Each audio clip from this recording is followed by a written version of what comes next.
Next on Saratoga Live, Palinote's come close in the States, but her lone career win remains overseas. Will a big drop in class? Will today be the day to break through? Silver Shaker will line up against her. She makes her third start off a layoff for Eclipse Award-winning trainer Chad Brown. She comes off 3 straight runner-up efforts. In a competitive turf sprint, Noble Freud, a winner in her only try over the Saratoga turf. She makes her 2018 debut. In that race, she'll take on Mentality, who comes off a big effort in a narrow defeat at Belmont Park. She shortens up to 5.5 furlongs in a wide-open turf sprint in today's 8th race. All that and more coming up on this Monday edition of Saratoga Live. Good to have you with us. It is presented by Claiborne Farm. 100 years of doing the usual unusually well. Beautiful weather on this final day of the race week. Fans take it in, the outstanding action that we have coming up. And a little giveaway on this afternoon as well. We'll have more on that coming up a little bit later on. Greg Wolf alongside former New York Met, LA Dodger, Paul LaDuca. One of our races, Marathon on the Grass, later today. That's in race number 7. Chad Brown has an interesting runner in that field in Silver Shaker. 3 consecutive second-place finishes. Can she get over the hump today? Well, that's the whole key to this whole race, isn't it? I mean, there are a lot of horses that have won one time. You don't really know what's going to happen here. But Silver Shaker, she has had her chances. Now, she did win with Castellano aboard. She's going to get reunited with that rider. But she's now had 3 straight second-place finishes. She's going to go from 1.25 miles to 1 3/8 miles. Maybe that will help her out a little bit. She's got the class to win this race, but then you wonder, there's some new shooters in here. There's some other horses in here. You mentioned the 3 in the Open. Somewhat similar credentials as Silver Shaker, but Chad Brown, so tough, leading the meet and wins like he was last year. Yeah, that 3 Palinote, she's dropping out of graded stakes each of the last 3 starts, but Silver Shaker has beat her when they last met. That's an intriguing 7th race still to come. Get signed up, started, play along. Go to NYRABets.com. $200 new member sign-up bonus going on when you use the promo code Saratoga Live. You can bet any track, anytime, anywhere. Go to NYRABets.com or download the NYRABets app. Here's what we have for you for today's races. The 7th mile and 3/8 over the inner turf. It's an entry-level allowance condition. That 8th race, wide open 5.5 furlong turf sprint for New York breds, and we will close things out. The Nightcap is a New York bred maiden claiming sprint, 6.5 furlongs on the main track. Yeah, it's a cool little 3 race sequence. And don't forget, we're going to be featuring a little bit of Piranha there for you, but Arrogate, half to Arrogate, half sister to Arrogate's going to run, so that'll be cool too. Yeah, it's coming up a little bit later on. Yeah, weather and track conditions you saw there, they're brought to you by Piranha Fly Spray, the preferred fly spray of the Saratoga Racecourse. Piranha on, pests gone. Quick look there at the field current odds for the 7th race. Again, 1 3/8 on the inner turf. Let's send it downstairs to our crew in the paddock and meet the rest of our team on this Monday afternoon. Andy Serling, Gabby Gaudet. Hello, you two. Thanks so much, Greg. We've got an excellent 7th race coming up. We've got a terrific 8th race, Gabby. Mentality going out for trainer Wesley Ward. She's cutting back in distance. She ran extraordinarily well while finishing 3rd last time. The only horse to survive a wicked pace. I think she's the horse to beat, but it is a wide-open affair. I think she's the horse to beat as well. And not only that, we have a couple of horses who are really dependent on the pace in there, and she at least has the capability of positioning herself into the race. And this is her race last time out that she comes out of. Andy, the race that you were alluding to, it featured a very fast pace, and she was involved in that pace. She had to make the lead a little bit prematurely. You can see the cavalry charge coming after her here. And, you know, maybe 7 furlongs is a touch too long for her, even though she has one at the distance. The dynamics were against her this day. I love the cut back to 5.5. She just looks like that's more suitable for her. It's an interesting cutback for a number of these horses, and while we run the 6 and 7 furlong race at Belmont, we don't run 5.5 there, and it's one of the interesting twists when we come to Saratoga. So much going on in today's card. For much more on the card, let's head out to the 5th member of our team, Maggie Wolfendale.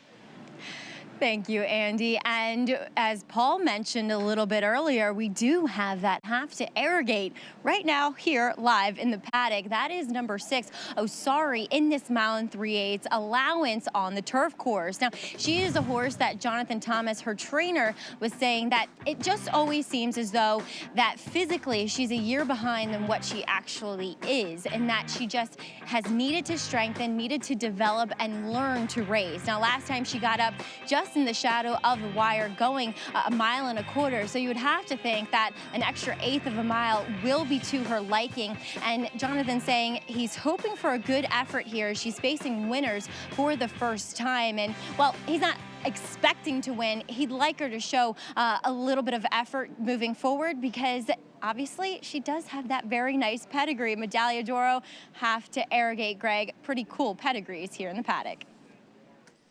Yeah, going to be very interesting to keep our eyes on that 3-year-old filly with that pedigree. Right now, 5-1 on the board. Paul LaDuca put together a late pick 3 for us. Is she part of it?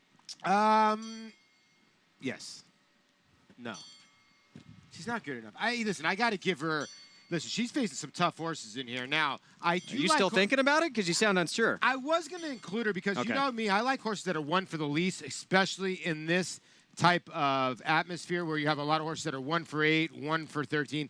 I just don't know who she beat last time, but look, she put the blinkers on and it worked. So 3-5 for me. I'm not going outside the box. I'm going to try to get my price in the next race. I really am. I think it's confusing. I think Blue Atlas, the 2, has a look in there.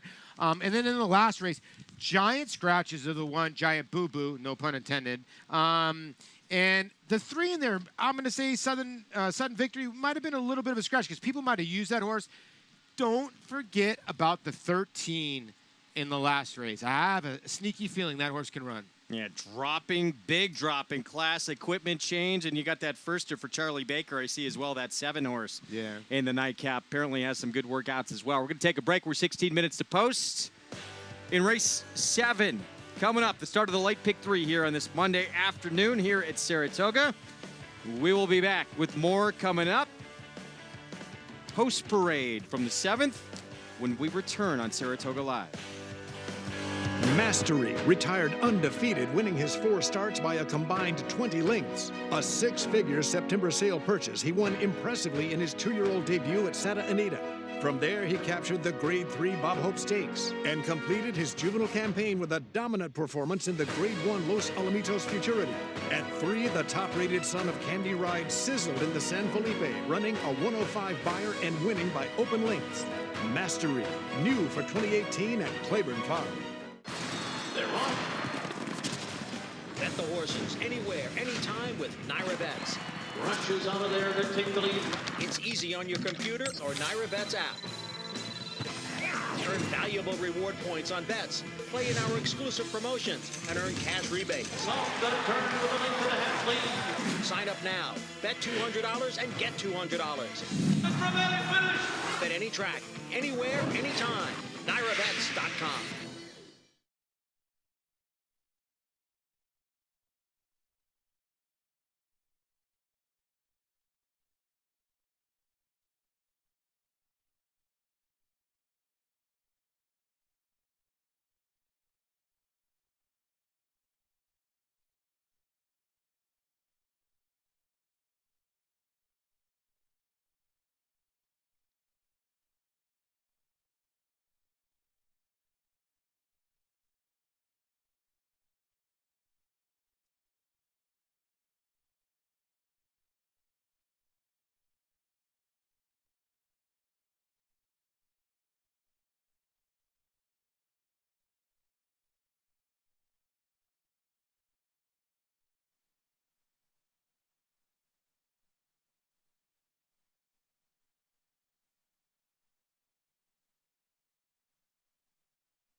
Is Arrogate and Mike Smith. Oh, they've opened up a 6-length lead here with 1 furlong to run. They've left the field railing behind. American Freedom and Gunrunner are fired behind Arrogate. What a commanding performance. He won the Travers by 12. American Freedom was second, Gunrunner was third, and Giftbox was fourth in a final time of 1 minute 59.36 seconds, the fastest Travers ever and a new track record. That was the unveiling of an absolute monster, a performance of a lifetime.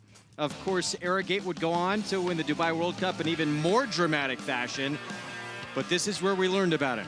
Yeah, this really was. In his stablemate American Anthem, he left him in his wake, and there you see his little younger sister, half younger sister, is getting ready to compete in race number 7 here at Saratoga. But yeah, it was a coming out party, and the 2 horses he left in his wake, Gunrunner was able to get a little revenge on the great Arrogate a little bit later on in life. But wow, what a performance on that day at the Spa. Well, his half-sister Osari here, 5-1 on the board, added blinkers, start number 2, and that equaled a victory. We'll see how this one fares against winners for the very first time. Time for a paddock report now. Brought to you by Hillendale Farm, now standing Curlin for $150,000. Let's go to Maggie Wolfendale. Thank you, Greg. And actually, we do have 2 Medalla d'Oro fillies, both out of distorted humor dams here in the paddock. We will start by talking about Osari here. And actually, I mean, she looks as though she's filled out a bit since that last race, which is always what you're looking for. That development physically, that rounding out, that putting on the muscle mass. And she still is that tall, lanky type individual here, but I like the direction she's moving in physically here for Jonathan Thomas. And as I said earlier, an extra 8th, it should be well within her wheelhouse. Well, we do have a import here, not necessarily, she is a Kentucky bred, but Lady Montdor has been doing most of her running in France, trained by the great Andre Fraub, going out for Tom Albatrani, as she does get Lasix for this stateside debut. And she is one that has that big, commanding walk, but certainly of the Medalla d'Oro line,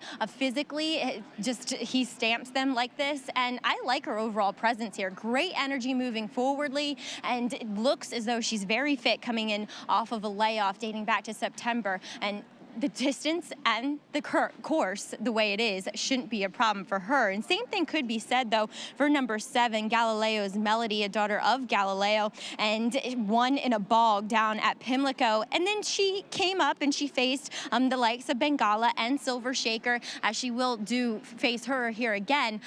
And she just kind of ran mildly. Granted, that was a very firm course. I'm wondering if the course actually helps her out a little bit, because it does feel as though she is a filly that is slowly progressing. Not that she's necessarily going to turn the tables on your favorite here, Silver Shaker, but maybe she could get a piece of this. But for more, I'm sure, on your current 2-1 favorite, number 5, Silver Shaker, we'll check in with Andy and Gabby.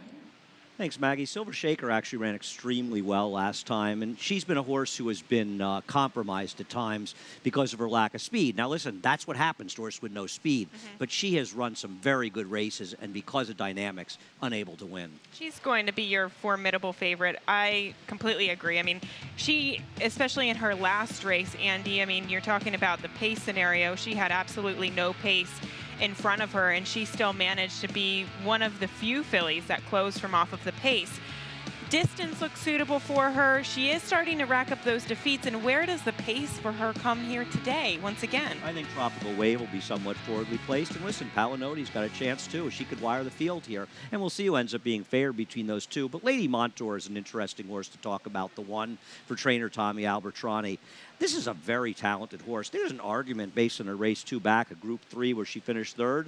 She could be as good as anybody in this race. And you do have to wonder, and obviously she hasn't run in over 10 months, 11 months. So, you know, they may need a race. But they have the confidence to enter going long off of that layoff. And getting Lasix and coming over here, you wonder if that's one of the reasons she came to America.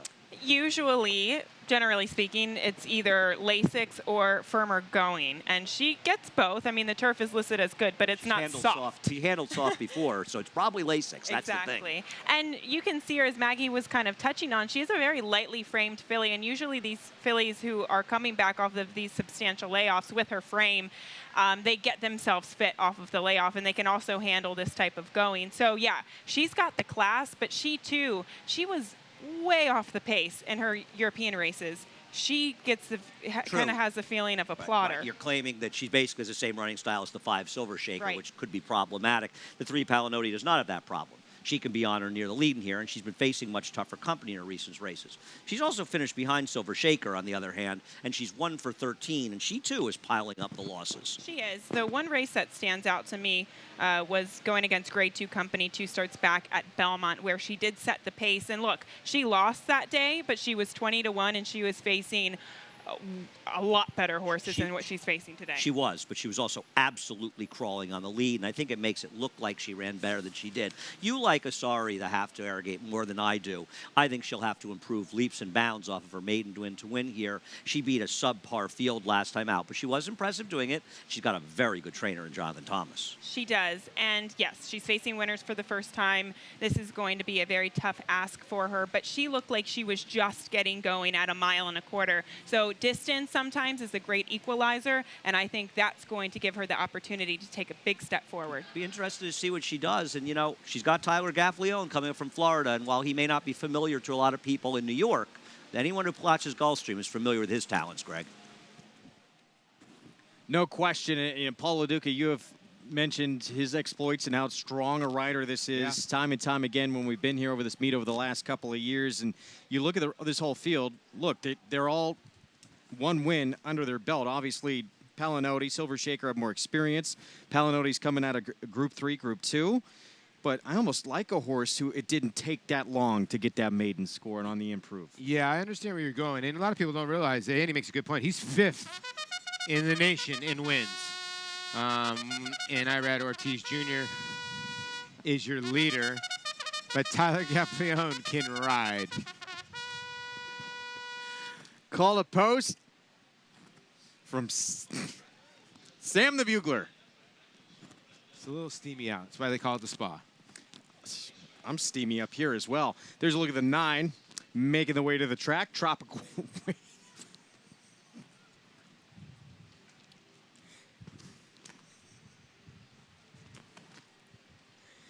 Saratoga Showdown contest going on right now. Everyone get involved. Go to NYRA.com/showdown. I'm losing it up here today. Yep, a little bit of the giggle. Sorry about that. Lady Montour kicks us off. Yeah, this one for Godolphin Blue and Tommy Albatrani. Andy downstairs making a good point. This horse has got some back class. If she gets there, I know it's a long layoff. She can be a player. Palinotti, we will see next. 2-1 on the board. Yeah, another horse like. You say this sometimes when you handicap horses. Have we seen the same movie each time? And do you want to take this horse at 2-1? Hall of Famer Jonathan Shepard sends out this 4 here, Inverness. Hasn't run on the flat in quite a while. I think if she wins, we'll have a carryover the Naira Bets late pick 5 and the pick 6. Yeah, safe to say we just saw a huge price. Busted to be loved back in the 6 as well before we came on. Silver Shaker, Chad Brown. Javier Castellano team up. You know, she's got one race here at Saratoga that was good too, and she was way back. She didn't break that well. She's the one to beat. Look for the gray late here. The half to Arrogate. We were talking about Osari for Jonathan Thomas, Tyler Gaffalione. Be interesting to follow this horse's career because of her pedigree. She has some talent, but she'll need to improve to beat these. Graham Motion sends out Galileo's Melody. Jose Ortiz rides. Sort of, though, I think a horse that can maybe hit the board here, and an interesting horse, you know, going to go in distance a little bit, and I think Jose getting aboard could help this 3-year-old filly. 2015 Fasig-Tipton August sale graduate, double cast, John Velasquez for Leo O'Brien. Look for this one to be a little more forwardly placed, and this is not the worst long shot. She has some talent, this horse. And Tropical Wave, the 9 to round things out for Rusty Arnold and Jose Lezcano aboard. Yeah, daughter Lemon Drop Kid. So, you know, going a distance of ground should help, or a little bit farther. You got Taylor Cat on the bottom side. 35-1, by far your longest shot on the board. Well, the new face here in this race, State's debut for the 1. That is Lady Montour, daughter of Medaglia d'Oro. With more, let's go to Maggie Wolfendale. Thanks, Greg. And here with Tom Albatrani, who will send out Lady Montour. And Tommy, she's a filly that actually has some pretty nice form over in France, but she's coming off a layoff. How has she been training for you heading into this effort? She's been training terrific. I really like the way she's coming into the race. You know, she led her last start in Europe, so that's why she's here. And she does have some good form there. Hopefully we could see that over here as well. But I'm kind of excited to see her get started today. You had to be pleased to see the conditions of this race. Obviously the turf course listed as good. She doesn't mind a little juice in the ground, and a mile and 3/8 should suit her perfectly. I think so. I mean, she's run on good ground, I think, every start in Europe, and she's very light framed, so I don't think she'll have a very hard time getting over it at all. And the only problem maybe is the lack of pace in this race. Does that concern you at all? A little bit. Christoph's horse has the only speed in there, so we don't know where we're going to be. I told you, just let her get her legs underneath her, let her see what she wants to do first time here. I know she's got a kick just from looking at her form in Europe, so, we're hoping that she comes running late. Well, Tommy, best of luck. She looks great heading out there. Thanks, Maggie. All right, Greg, we'll see if Lady Montour can get it done in her stateside debut. Yeah, I agree with what Andy said. A couple starts back. That Group 3 performance, 100%. third, beat 2 lengths. That might be a better performance than anybody in this field has. And it was a legit comment line. The horse did get steadied at the start. Now, was it like monumental? No, but it cost the horse position. And then, she had to sit back, way back in the rear of the race. No, is that her running style? Maybe it is, and that might be her running style today. But she got put behind the 8 ball that day, and I thought she showed a lot of courage to run the way she did. Can we talk about the pace a little bit, guys? I want to ask your opinion, and Gabby also get involved in this too. Can't horses like the 8 double cast be forwardly placed and the 9 tropical wave, who's been running in shorter races and close enough to the pace, couldn't either of these? I mean, think back to yesterday's 9th race when we thought there was no pace at all and the favorite was going to be able to control. And I know it's not going to probably run as wacky as that race was, but why wouldn't John Velazquez and or Jose Lezcano and their connections be thinking, geez, why can't we try to steal it in the front end? We're long shots, take a shot. I do think that Tropical Wave is probably the fastest early. So I would imagine she's going to go. And look, Double Cast's best race 3 starts ago was when she was rating just off of the pace about a length. So why wouldn't they take that opportunity today with the lack of overall pace? You make a good point. Both. The other interesting part about this, and I never would question anybody when it comes to training, Doug O'Neill used to ask me when I owned horses, what do you want to do with this horse? And I used to tell him I would never ask you how to hit a curveball, so I'm not going to ask you how to train. But the 3, Palinodi, why blinkers is never put on that horse is very interesting because you figure they've tried to answer everything. They try to send him to the front. Andy, they've tried to come from behind. I don't know what he's better at, but I think maybe he goes to the front, maybe, or is he a better horse from coming from behind? We'll see, but I have a question for you, Paul. How do you hit a curveball? That's a good question. Ted Williams said he used to pick up the spin. I wish I had Ted Williams' eyes. He wouldn't be with us. You'd still be playing. It's true. I still maintain Paul LaDuca could pick out a photo finish better than anyone, including Ted Williams. I appreciate that. I heard Ted knew how to call a photo, okay, Greg? 2-1 favorite right now. It is Silver Shaker by a slim margin over Palinodi. Let's keep in mind, Palinodi's been at this condition several times before. Does those 6/3 and 2 seconds concern you at all? Yes, listen, I'm going back in for one last time. That's it. I understand where Gabby's going. I understand where Maggie's going. And I'm going in there one more time thinking the 3 maybe tactically could be a little bit better. And now the more I look at it, the 5 is the horse to beat. But we'll see what happens and how this plays out. But the 3 and the 5 do not like to win. So this race is ripe for maybe the 6 or the 7 or somebody else to maybe jump up and maybe improve. It is also fair to say, or at least ask, if Palinodi's has gotten a little bit better lately. I mean, maybe she's a better horse than she's been. I mean, it is partly because of the pace narrowing and the company she's keeping, but she has been running her best races in her last 3. She's been going against horses like Holy Helena, who's very good in her own right. So it's an interesting question to pose, but you always have to be a little bit concerned in her willingness to lose. And then you have a horse like the 7 in here, Graham Motion's Galileo's Melody. She is lightly raced as well. She faced Silver Shaker, and she wasn't that far behind her last start. Listen, we ran into a race yesterday for the new viewers where there were a ton of horses just like this. And there was a horse in there called Pillar Mountain who probably ran the best. And she was 1 for the least. She was 1 for 2. So sometimes a horse that, loses a lot, they get used to losing, like Silver Shaker. So Asari, the half to Arrogate, might have an advantage in here being, only going to have 2 starts and being inexperienced and have a lot to improve maybe. Lady Montour, that 1 stepping in line, her state's debut again for Tom Albertrani, Godolphin Racing with Joe Bravo in the irons. The gate open to try and help get Palinodi in. Again, dropping out of 3 consecutive graded stakes here. The last time she went against Silver Shaker, she was 3 lengths behind her. This will be the third meeting between those two. It is the start of this late pick 3. Paul LaDuca again put a ticket together for us. But based on who they have faced, the 3 Palinodi for Christophe Clement got his first winner of the meet. That is the one to beat. Let's set it upstairs to the voice of New York Racing for the call to kick us off here on this Monday afternoon, Larry Colmes. One left to load here. Tropical Wave will take the outside stall and complete the line. Goes in. They're all in line.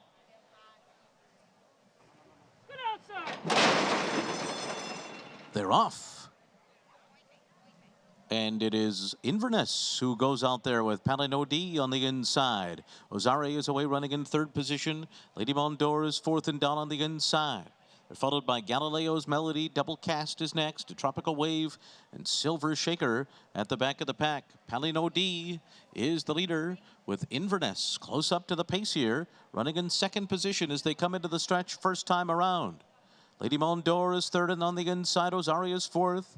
Galileo's Melody. Double Cast is next through a 24.66 quarter. Tropical Wave second last, and Silver Shaker and Javier Castellano at the rear of the field, 12 lengths off of front-running Palinodi, who will lead them along with a lap to go. Inverness is only 3/4 of a length off of her. Lady Mondor is third. Ozari follows in fourth as they head toward the clubhouse turn. Then Double Cast racing right alongside of Galileo's Melody through a 49.46 half mile.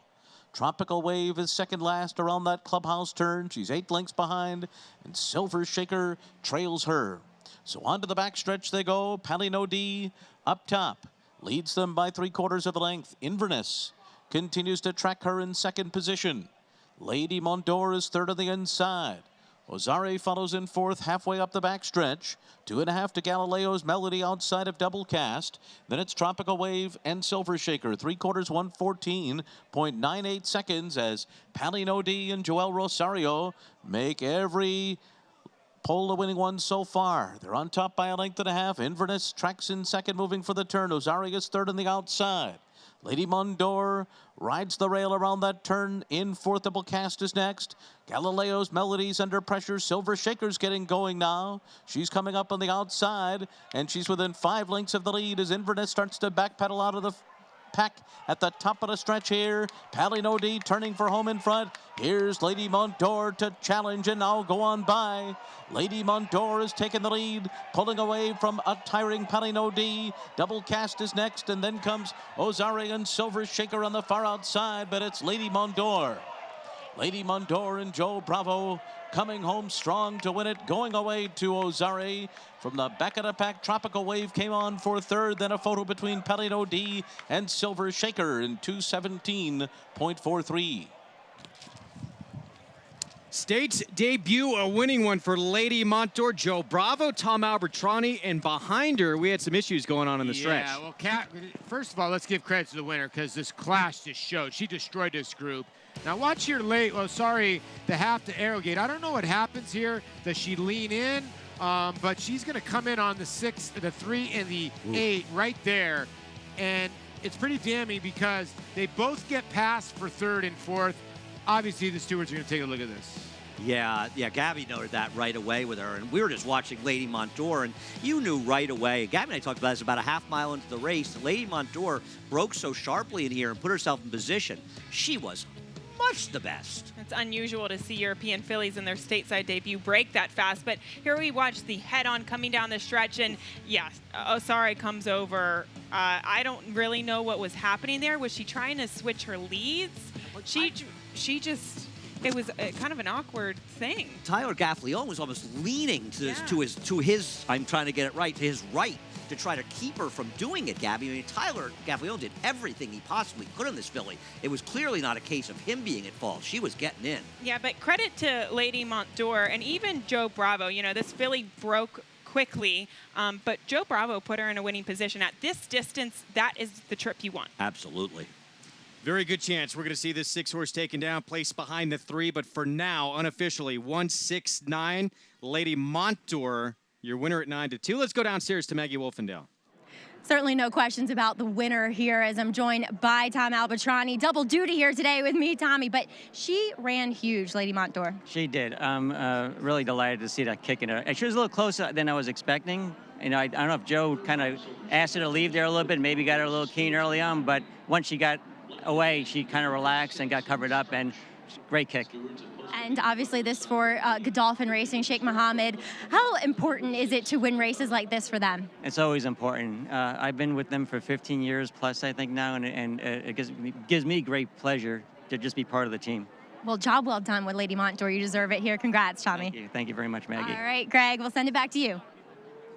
Maggie, thank you. Well done by Tom Albertrani to get this daughter of Medaglia d'Oro ready to go for this first start here in the U.S. Yeah, you know, listen, I mentioned to you down the backside, I said, if this one is fit at all, that she's going to absolutely crush, and that's what ended up happening. So we're going to show you the head-on here again. What makes it a little interesting and a little weird is that when Tyler Gaffalione came over on the 3 and the 8, the rider that was in between horses was already starting to steady a little bit. Now, again, it is damning that the 6 does come over, but it was already getting tight between the inside horses already, and then Tyler made it just tighter. But the 8 got involved as part of that as well. So yes. Can you make the say was the 8 was tiring too? So it caused an issue with a couple of horses. Okay, so now you look at the pan view, right? If you look right now, it's the 3. Now watch the 3 sort of get a tiny bit scared before. See right there, before the 6 even comes over, maybe that the 3 felt the 6 coming over. Listen, it's very damning that the 6 is going to probably come down here because the 3 and the 8 both got past and it's changed position. But watch when you see the slow-mo, if you were able to see the slow-mo, the 3 panics a little bit before, but I see this being 195 by the time the stewards get done. And yeah, on the 8, you saw John Velasquez. Yeah. Veteran rider. He's won more races here in the history of anybody at Saratoga. Maybe making it look a little more dramatic than it was, but it was a dangerous situation there down on the inside. So yeah, with that, the reaction of him as well on the 8 double cast, very good chance you're going to see a change here. I think double cast bounced off the rail. Yeah. You're right. No, and that could get dangerous. It looked like what happened was the 6, Osari, came over on the 3, really hit her with her shoulder hard, and then the 3 went on to create a tight space for the 8, who bounced off the rail. It was a very dangerous situation, but it was not necessarily Tyler Gaffalione's fault, who was trying his best to try to correct her. No question. This is one, and it's very important. We talked about it. Tom Amos touched on the other day with Javier Castellano saying the same thing. This is not on Tyler. I mean, it is tough to control these horses. He was hitting hard lefty. He was pulling her off those horses. He did everything possible. It just, she was having none of it. You make a great point, Andy. He was hitting her left-handed the whole way, trying to get her not to lug in. You know what's crazy? When he stopped hitting her is when she lugged in, right here, because he just couldn't control her anymore. And like you're saying, listen, they're 1,000-pound animals. They're tough. But he is really trying to steer her left-handed. He is, look at his body. His body is basically anchored to the left side, and he's trying to get her not to lug in. It's just, listen, it's just tough to do. I mean, it almost, and you brought this up, as we see Tyler Gaffalione making his case, the more he sort of leaned outward to the right, the more the horse did want to duck in. Exactly. It's almost like she's saying, no, okay, you're going to keep leaning out more. I'm going to keep ducking in. Maybe it's a little bit of greenness, but look, he's doing all he can to get her not to lug in, and she just keeps coming in, and then finally she just gets a little spooked there towards the end. But we're lucky that, the horse, like Andy said, bounced off the rail, and we're just lucky that there's, everybody's okay, Absolutely. That's the most important thing as we look at all of this again one more time. And there it is. It looks very dramatic. Yeah. But they were closely bunched up there. And now Stewards taking a long look at this. The longer they usually take a look, good chance that usually means there's going to be a change. Yeah, usually it does. And I think it warrants here. But listen, they want to check every box. They want to make sure everybody is compromised here. Listen, you pay out all the way to 5th place. They want to make sure people get the right checks. And check, like I said, all the boxes and get it done right. Meanwhile, everyone patiently waiting to see what the outcome will be here in the 7th race. Of course, does not concern your winner. Lady Montour safely with the victory in hand. Will our second-place finisher be taken down? I would think she's got a nice little future. I mean, this was off 11-month layoff. She might be better next time out. And I just love the way she lowered her head. I mean, She really did. She was all about business, and she took care of business. So Lady Montour, second career win in 6 starts. And yeah, if she can build off that, she is going to be scary here moving forward. We will have the Stewards decision for you here in a moment when we come back on Saratoga Live. Still waiting on race 7 to become official. And Osari's second place finisher hanging in the balance. That is where the Stewards reside and make their decisions. Right next to us here up on the roof. Yeah, we're going to stick around for you and try to get the decision here. I'm surprised. Okay, some jurisdictions, they say, is there a change of position or not, right? Did this change position?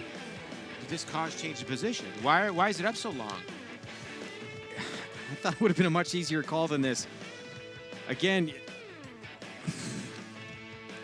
the 8 involved there as a chain reaction. Maybe Tyler Gaffleone made a very strong case. The Stewards are heeding his words. We'll let you know when we come back on Saratoga Live. His record-breaking accomplishments on the racetrack paved his way here to the Stall of Legends. Now retired to stud, we welcome the dawning of a new era as this esteemed champion hopes to stake his claim to immortality. His blazing speed and striking good looks have been passed down to his remarkable first foals. Foals that will carry the flag of their famous father and one day hope to break records of their own. Medication-free and undefeated in sprint competition. Run happy, standing at Claiborne Farm.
Back on Saratoga Live, Stewards took a long look at the interference that happened in the stretch with the 6-horse second-place finisher, Osari, ducking in a little bit, causing issues with both the 3, Palinote, who then caused issues as a result of that with the 8 double cast. They've made a change. So new order of finish, 1-9-5-3, and it's involving this second-place finisher here, the 6-horse ducking in. Yeah, if you just joined us, look at the horse getting hit left-handed. Now watch the 2 horses on the inside. They're going to get hindered right about here when he comes in on them. Now, what makes this happen now, the 3 and the 8 now are 3rd and 4th. They're not going to end up 3rd and 4th. They end up being 5th and 6th in here by the time the race is over. So the stewards were deciding whether they wanted to put that horse behind the 8, and they did as well. So that was just a little bit of the extra time. Again, that's where those decisions are made right in there, and they have their very tough job to try and get that call made correctly. And that's why they took their time, and they get the right call made in the end here. Again, new order of finish, 1, 9, 5, 3, 6 horse place behind the horses that she caused interference with. Lady Montour, though, your winner.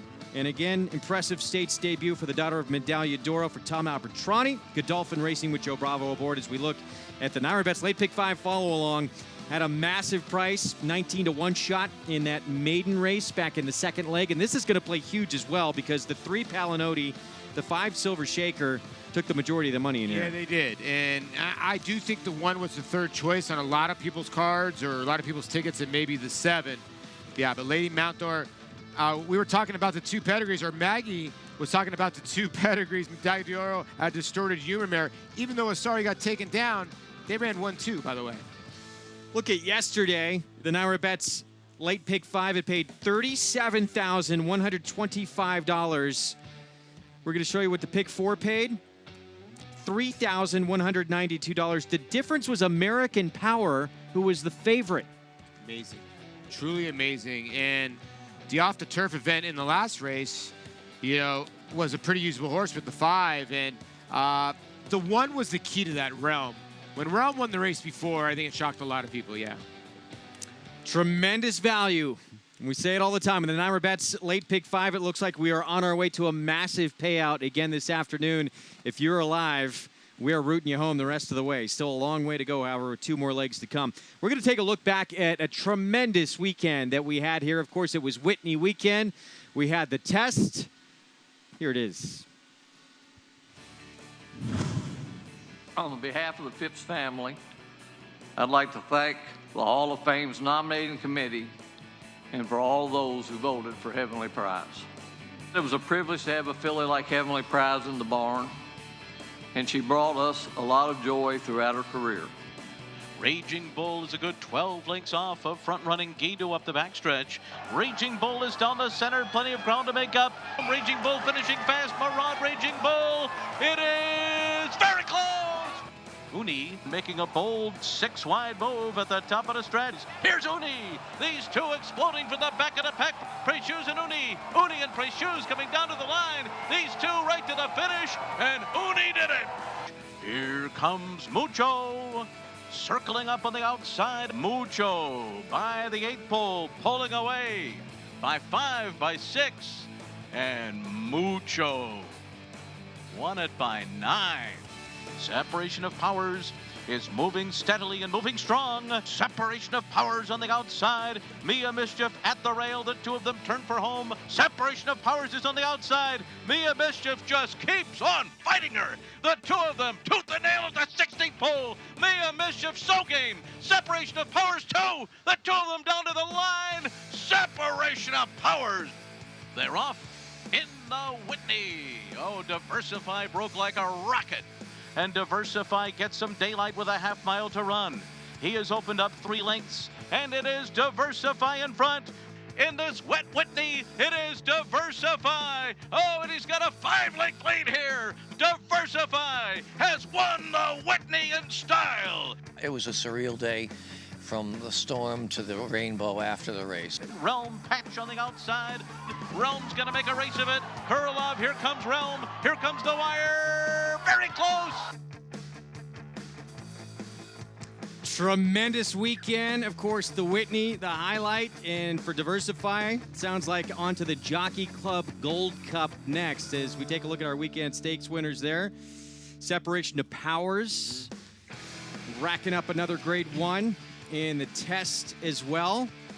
And speaking of separation of powers, always good to win a grade 1 when you have a family member is going to be going across the street. Of course, the opening session tonight of the Saratoga sale, Fasig-Tipton selected yearling sale, happening tonight literally right across the street from here. And these are some of the notable yearlings Hip number 105 is that half to separation of powers by Verrazano. And here she is. With that kind of pedigree, and you add a grade 1 right here at Saratoga the day before the sale when you're going to be offered up. Could be a lot of buzz around hip number 105, this filly. Hip number 26, starting to see some American Pharaohs now. How about that? The Triple Crown winner. This one out of Life at 10, out of the multiple grade winning dam, who won the Beldame and the Ogden Phipps. Twice beat that year's Ladies Classic winner during that incredible campaign. And hip number 27, filly by Warfront out of Life Happens, the unraced dam, a half to Tepin. It's pretty good pedigree. Not bad, right? Right. Last year, these are all the grade 1 winners since last year's sale that we've seen as we take a look at the first year crop sires that we're going to see at this sale tonight. But Avenge, Bolt Doro, Moonshine Memories, Rushing Fall, Stormy Liberal, all won grade 1s since last year's sale. Yeah, it's a very eclectic group, isn't it? You know, with Honor Code and Liam's Map. I mean, obviously Liam's Map's so brilliant, and his sire, Unbridled Song, was a brilliant sire, and everybody looking forward to American Pharaoh. You see Tapiture up there. You see a lot of different types of horses, but yeah, I'm really looking forward to going over there tonight and see what happens and seeing some of these babies go for a lot of money. Not just a great sale, it's a great party, too. Everyone heads over there. They have an incredible atmosphere, but it is the top-ranked North American yearling sale by percentage of grade 1 winners and graded stakes winners produced from horses sold. It is incredible. Yeah. You go to that sale, good chances you're going to find a future star. 255 yearlings cataloged for the 2-day sale. Opening session is tonight. And again, it's not just about the sale. It's a fun party as well. Yeah, it's pretty cool to go in there and just see bids go up to $1 million, to $1.5 million to $2 million. If you've never been to one, come join us tonight. Definitely want to experience it. Mentality still to come for trainer Wesley Ward in a competitive turf sprint next here at Saratoga. How do New York breds perform? They win in world-class company. From grade 1 races in Dubai, where New York sired New York bred Mind Your Biscuits won the Golden Shaheen for a second time, to Belmont adding to his status as the richest New York bred with a close second in the Met Mile. The Belmont Festival saw 2 more New York breds become millionaires. 4-star Crook in the New York Stakes and world record setter Disco Partner with a repeat victory in the Jaipur. New York breds, get with the program.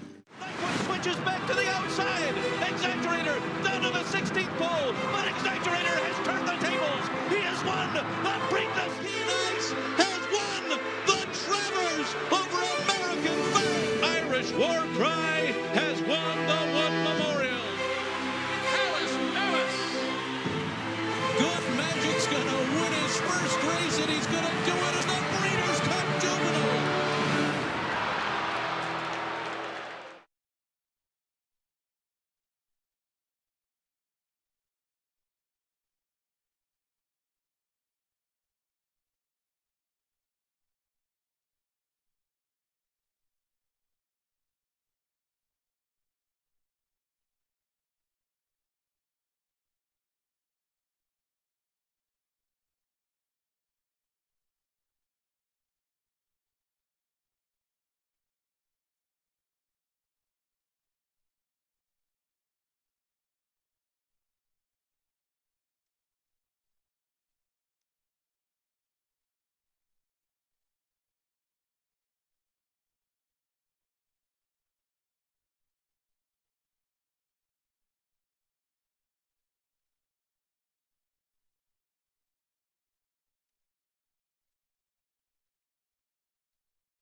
Back on Saratoga Live.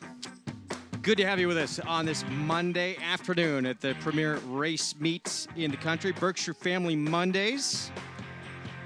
Free jockey autograph books available for children, all kid-friendly games and activities free of charge, including chance to pet a thoroughbred right across from the family zone, which is open every day of the meet. So many great things to do here at the racetrack, including all the tremendous races that we have. And this next one is a real good one coming up. Very competitive wagering race. 5.5 furlongs on the turf. New York Breds, an allowance optional claiming field. And March Express is getting money for Todd Pletcher right now. Yeah, I think a lot of people are looking back at the 2 wins that this filly by Shanghai Bobby has. That both were here at Saratoga, where both times she got left in the gate and made a furious rally home. Maybe she's back in form after her last race. You know, they tried a lot tougher competition since then. But you know what? She came back in against her foes last time, did not perform well, but maybe back to the surroundings at Saratoga will help. Now, mentality, will the cutback at distance help her? She's the class of the field for Wesley Ward. And that was a really good effort into feet last time out. She had to battle with some speed in there and did a lot of the dirty work until she got caught late. Yeah, she did, and I thought she was very good. Now, the worry you have with mentality is you look at her PPs and you're like, okay, she is the horse to beat. Then you look and you go, okay, the 2 Blue Atlas has beaten her. Okay, you look, the 3 March Express has beaten her. So there's been a couple fillies in here that have gotten the best of her, but tactically wise or tactical speed wise, she is going to be tough in here. Meanwhile, look at the 6 there. Awesome Roar. Jason Service. Jose Lezcano showed speed last time out to get the job done every step of the way, and that was putting blinkers back on, which in the past she had used. Well, maybe this is the surprise, right? There are some scratches on the board, and this horse is way up from the morning line. And what's been going on in the Jason Service barn in the last 3 months? Nothing but winning. Although the last month he is starting to cool down a little bit. This horse put blinkers on, like you said last time, and marched and looked like a player coming in this race, but the board is telling you that she might not be. Now, there's speed right next door to her in the 5 as well. Time for a paddock report. We're going to check in with Maggie Wolfendale. It's brought to you by Hillendale Farm, now standing Curlin for $150,000. Thanks, guys. And we'll actually take a look at 2 fillies that are coming in off the backs of wins, and both of which sitting at big prices right now on the board. That includes number 4, Summer Sweet, as she graduated from the allowance ranks last time, back in with New York Breds for trainer Mike Stidham. And I just like her overall appearance here. I mean, she's just carrying great weight. She looks more like a colt than she does a filly here, and I always appreciate that. This is how I like, especially my turf sprinting fillies, to look. Next, we'll check in with number 5, Royal Inheritance. Now, I know there is a lot of other speed in here, which wasn't necessarily the case last time out, going 6 furlongs at Belmont Park, but I just feel as though this filly is thriving right now. She looks better than she ever has throughout her entire career, and I like the fact that Dave keeps her at this level. He knows this is where she can win, where she can be competitive. This is a bit of a tougher spot, I know, hence she is 15-1 here, but still, I think she is a filly that's just at the top of her game right now. She has found a new home in turf sprints. And then we'll check in with the layoff runner. That is number 11, Noble Freud. Now, she's one that I'd like to see out on the track because I didn't love the way she was warming up prior to that Christy Cat performance, which wasn't that good. But physically, she has done some filling out. Her hindquarters look stronger than what they ever had. Her muscle mass looks better as well. So she looks pretty fit overall here, but I just question her overall ability here as she comes back for trainer Chad Brown, as we'll throw it over right across the paddock to Andy. Thanks, Meg. Right now, the 3 March Express co-favorite with Mentality, not going to be the case by post time. She's a much bigger price than the double, but both Mentality and Ella Weasel exit a race at Belmont Park. It was 2 back for Ella Weasel last time for March Express, and I want to say 2 things about that race in March Express. First of all, if we show the replay, March Express gets sort of stopped a little bit. And Jose Ortiz does a very good job at this point. You'll see it. And it's Ella Weasel who's coming out for position. It wasn't a foul. She just kind of has her momentum stopped. When you're a deep closer like March Express, that just kills your momentum. And I also feel, Gabby, and I'm not sure you feel, and I'm very curious what you have to say, that March Express may be a better horse going shorter. 5.5 today may suit her more than 7. I think she's much better going shorter. I mean, she's always been a sprinting type of filly. I know last year they tried to stretcher out in the Natalma, but kind of knew all along that she just had her niche, which was closing, sprinting.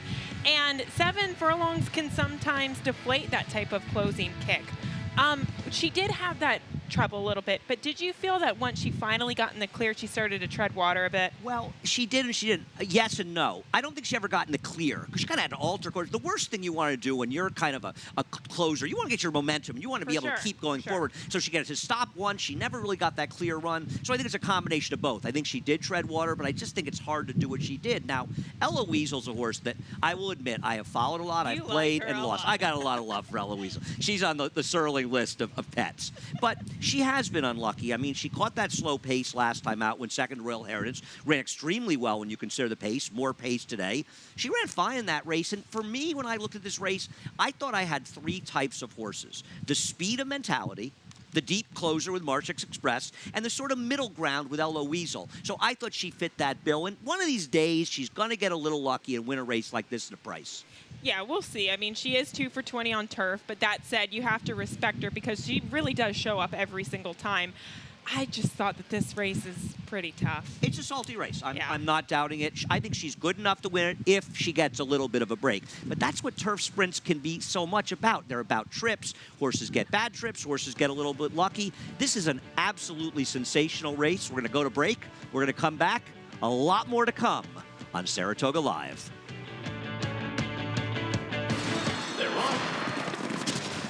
Bet the horses anywhere, anytime with Naira Bets. Rushes out of there to take the lead. It's easy on your computer or Naira Bets app. Earn valuable reward points on bets. Play in our exclusive promotions and earn cash rebates. Sign up now. Bet $200 and get $200. Bet any track, anywhere, anytime. NairaBets.com.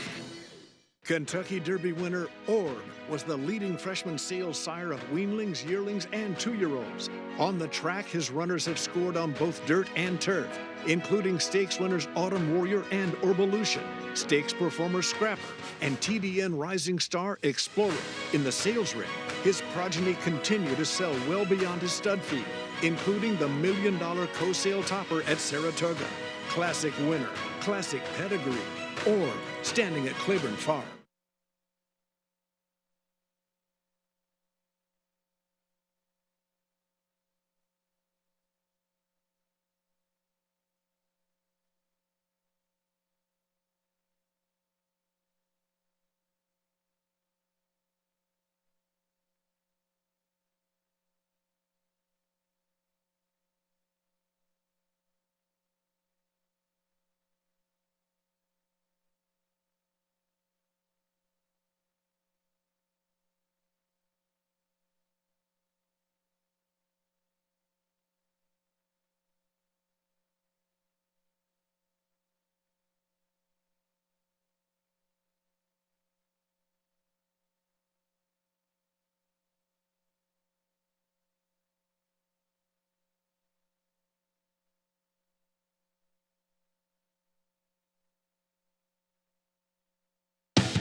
Back on Saratoga Live. Good to have you with us on a glorious Monday here at Saratoga Springs. Just beautiful weather as we get set for the last couple of races on the card. $200 new member sign-up bonus going on now. Use the promo code Saratoga Live to take advantage.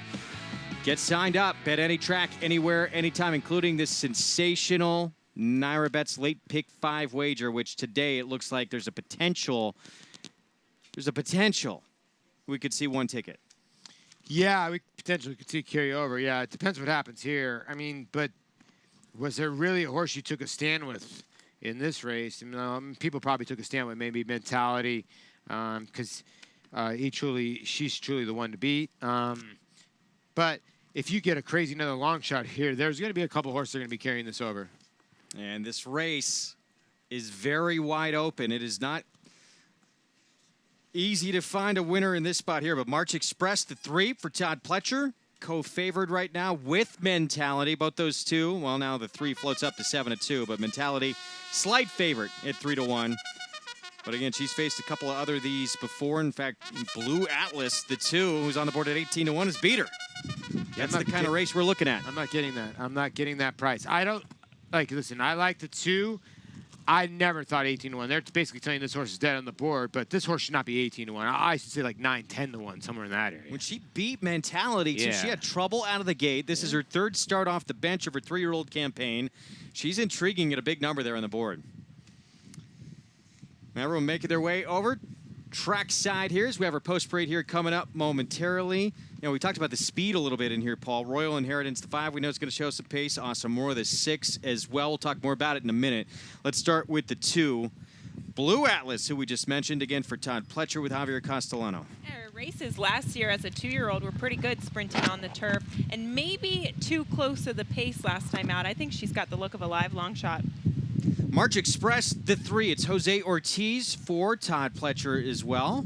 See if she can get back to the scene of the crime. She's 2 for 2 at Saratoga. Let's see if the distance, cut and distance, helps her as well. Summer Sweet, the 4. Joe Bravo rides for trainer Mike Stidden, coming off a 3-length score. She got the job done as the favorite last time out. Faces deeper waters today, but a beautiful ride by Joe Bravo for the victory last out. Royal Inheritance, the 2016 Fasig-Tipton May Sale graduate. She brings quickness. She definitely has speed, but there's a lot more speed in the field she faced last time, given the ground as well. Awesome Roar, trained by Jason Service. Never been off the board on the turf in 5 starts. Put the blinkers back on her last time out, and she wired the field. I think she meets faster early horses today, though. Mentality, our current favorite. This is 7 in here, a 2016 Fasig-Tipton August Sale grad for Wesley Ward. She's the favorite. She's the horse to beat. She ran extremely well when finishing 3rd last time. Here's the 9, same kind of crazy, a 2014 Fasig-Tipton October Sale grad for Rudy Rodriguez. I'm some kind of crazy, but I'm not the kind of crazy who would pick her. David Cohen aboard. She's a huge number. Eloise, David Dunk, John Velasquez. A horse that I know Andy has followed for quite some time, but it's been quite some time since she found the winner's circle. Noble Freud, Chad Brown sends this one out. She'll make her 4-year-old debut, a 2015 Fasig-Tipton October Sale graduate. She brings speed to the table coming off a long layoff. Either there's a story on her to make her 3 to 1, or she's one of the shortest bad prices to meet. And Alabama Bound, a 2014 Fasig-Tipton October Sale graduate as well for Tom Bush. She's been going the mile in her last 2 starts. I do like the turn back for her, but is she good enough? Race 8, it is next. 5.5 furlongs on the turf coming up on Saratoga Live.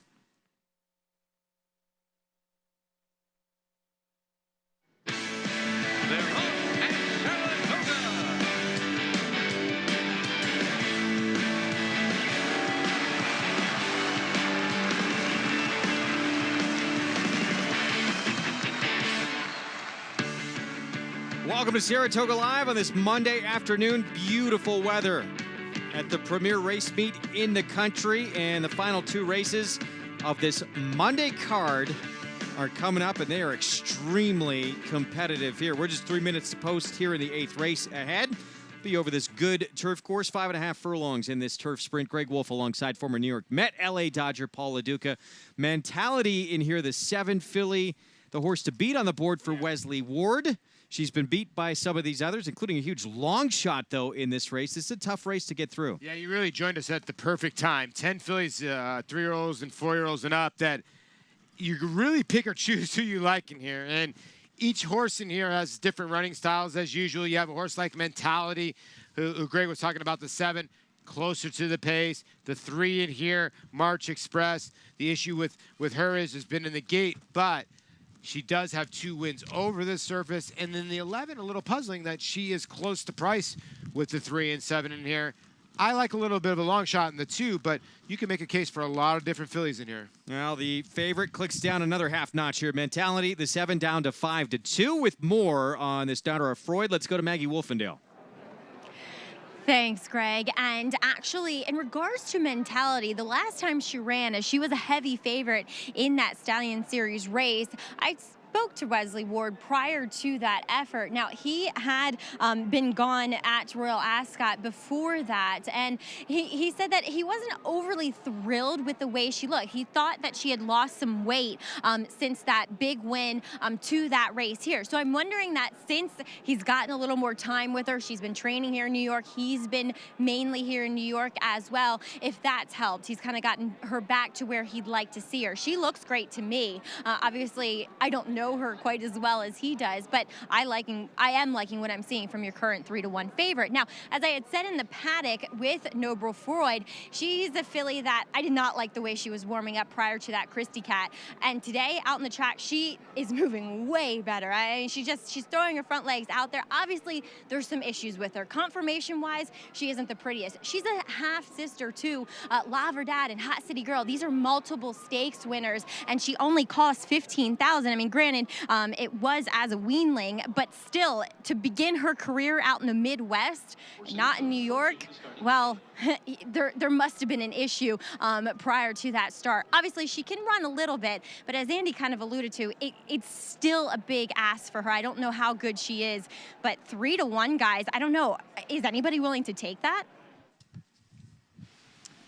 That's the question. I mean, I think we all agree that the price is too short, but let's look. She's only been on the turf a couple of times. She won the first time out on grass. They put her into a stakes race against a very talented runner in that second out effort, and she needs better than that probably. But Andy, obviously there's talent. We know Chad Brown can get him ready for the comeback as well. Listen, you don't want to take big stands against Chad Brown horses, but you have to always realize this horse has taken an enormous amount of money. I have never been a fan of this horse, never. Now, she has run okay in some of her races.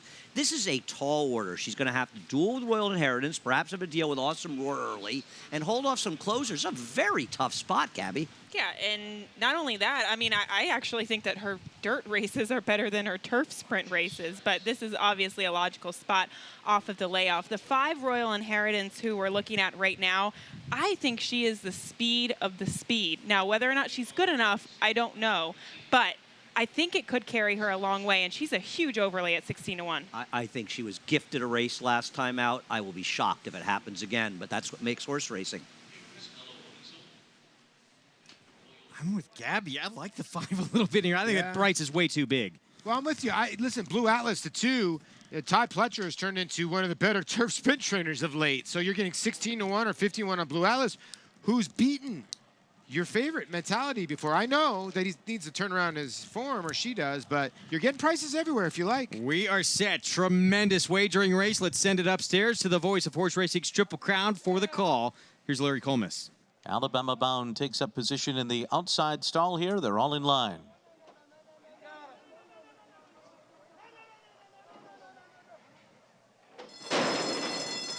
They're off. Royal Inheritance with a sharp start, and Noble Freud too. These two out to the front together. Awesome Roar came out running in third to the inside. Mentality is fourth. Blue Atlas fifth down toward the rail. Then it's Ella Weasel on the far outside. Same kind of crazy. And Summer Sweet as they head up the backstretch. Alabama Bound second last early, and March Express trails the field as they roll into the turn. Royal Inheritance and Noble Freud lead them along here. These two stride for stride through a 22.42 opening quarter mile. Mentality comes under pressure 2 lengths off of them. 3 lengths to Ella Weasel outside of Same Kind of Crazy, and then Awesome Roar toward the inside. They're coming to the top of the stretch, and Royal Inheritance turns for home with Noble Freud right up alongside. The two of them right together as they come to the final furlong. Mentality storming up on the outside of them. Down the center, it's Ella Weasel. Behind them comes Blue Atlas, and then comes Summer Sweet on the outside. At the 16th pole, it's Mentality and Ella Weasel. These two with Ella Weasel in front. Ella Weasel is gonna do it. Mentality was second. From far behind, Alabama Bound got third, and Summer Sweet was fourth in 103.93. Ella Weasel getting by Mentality late. Stretch for the win at 9-1. David Donk and John Velasquez. And I think the real difference for her was that John Velasquez kept her closer. Riders in the past have allowed Ella Weasel to drift back farther in races, and that's her chances. She has real natural speed, and she was best today. She was wide the whole way. Mentality ran well to be second, especially given the pace collapse. But Ella Weasel, thrilled to see her get the win for trainer Dave Donk. Andy's doing a little bit of a happy dance down here, singing a little bit too. Very cheery to get this girl home. But a great ride, a great trip. And I agree with you. She was positionally placed today. Mentality had to make that first move into it. The top 2 finishers ran today. They were best. Yeah, they were best. They were best. Give it up for Alabama Bound. She actually sort of got left, had to circle the field. She was the only one that really made up any ground, but I'd like to have a little piece of this super. And I know, Andy, Eloise's been sort of a kind of horse you've been chasing. 0 for 11 the last 2 years. She deserves this win, though. She does. I'm thrilled to see her win. I picked Mentality. I picked Eloise second. But I'm thrilled to see her get the win. I really think John Velasquez did a great job of making sure she didn't drift out of the race, because they were moving up front, guys, and she was sitting 4th on the outside. I mean, she was wide. I really think she ran well today. Just thrilled to see her get the win.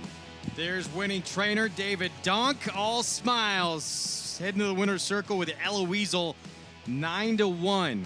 Over 2-1, over 37-1 here for your trifecta. David Donk, he knows how to train. We were wondering when he was going to start racking together some victories.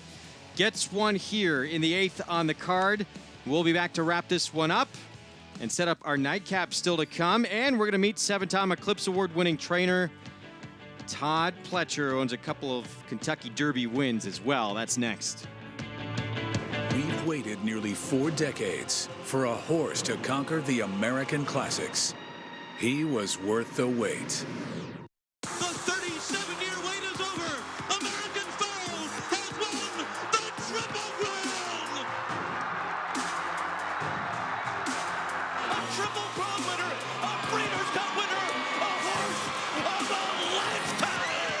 First weanlings realized up to $1 million. Success starts at Saratoga.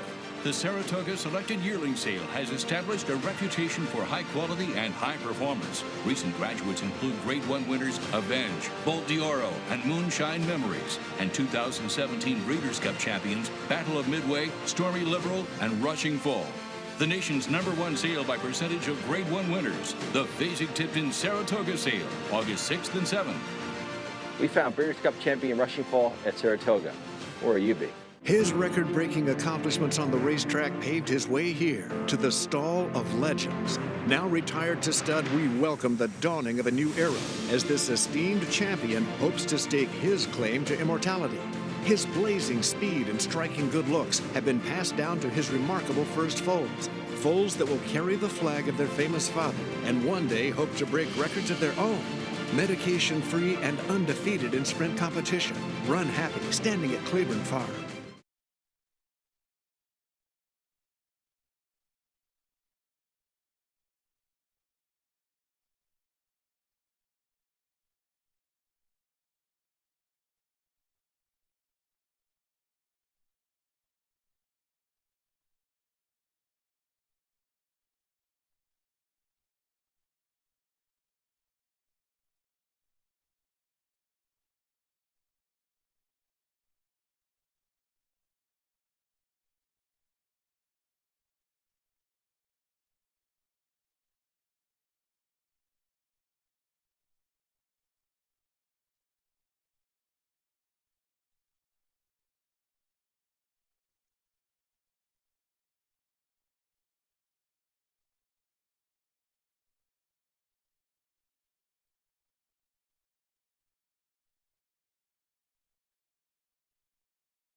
Back on Saratoga Live, there's Eloise getting on by the favorite. Mentality for the win. John Velasquez for trainer David Donk. You know what I always say? Honk for donk.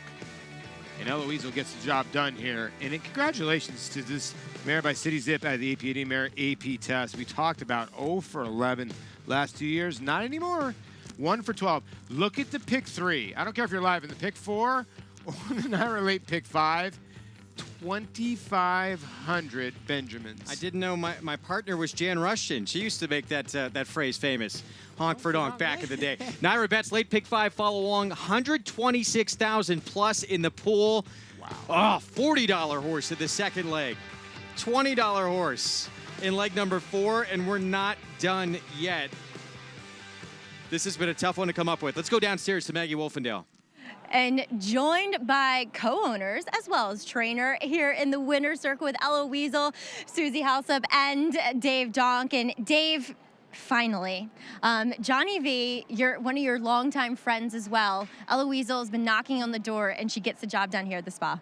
Yeah, she's run really well.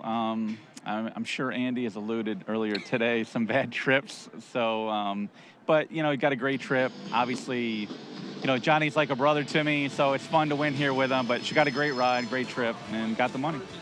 And Susie, I mean, you were fairly emotional when you came down here to win at Saratoga. What does it mean? The thrill of a lifetime, something I've been always wanting, and Dave and I have been associated since the early 80s, so it's more than special. And how did you both come into acquiring Ella Weasel? He picked her up out of the sale, and I trained horses for the breeder, Fox Ridge Farm, and broke and got them ready to run. So there was a connection with having all her family, and he asked me if I'd go in on her, and I said sure. Well, it's worked out quite well. Congratulations to you both. Thank you. All right, can you say it? The guys upstairs want to hear it. I'm not supposed to say it. Come on, one time, honk for donk. I've never said it. He's right. Bumper stickers, but I think they went out of style.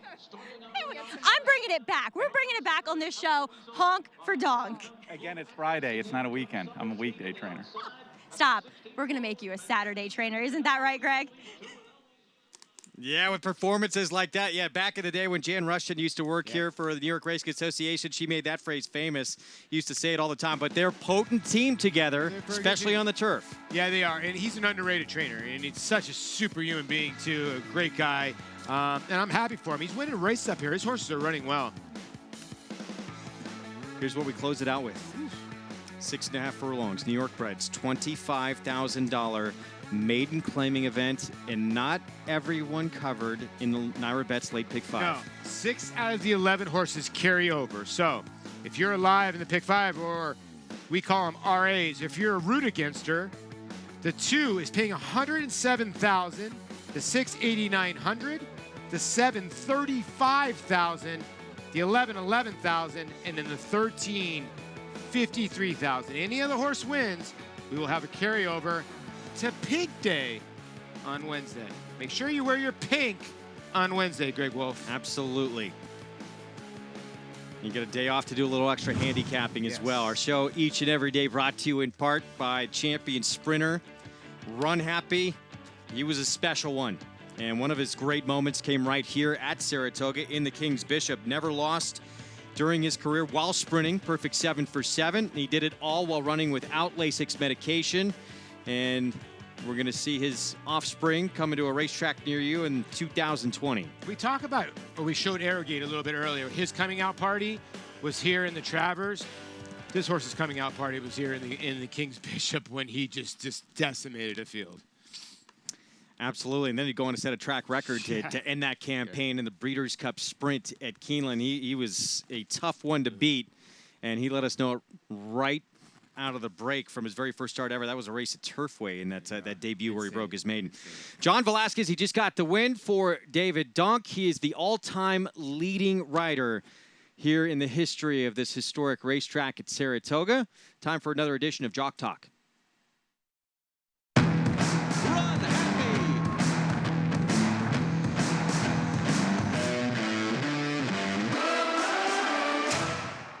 I go into the race to try to do the best I can to win the race, so I'm not surprised if I win it, you know what I mean? You're just more disappointed when they don't run any good, whether you had good odds or bad odds, you know. You think that you have a chance when you're in the race.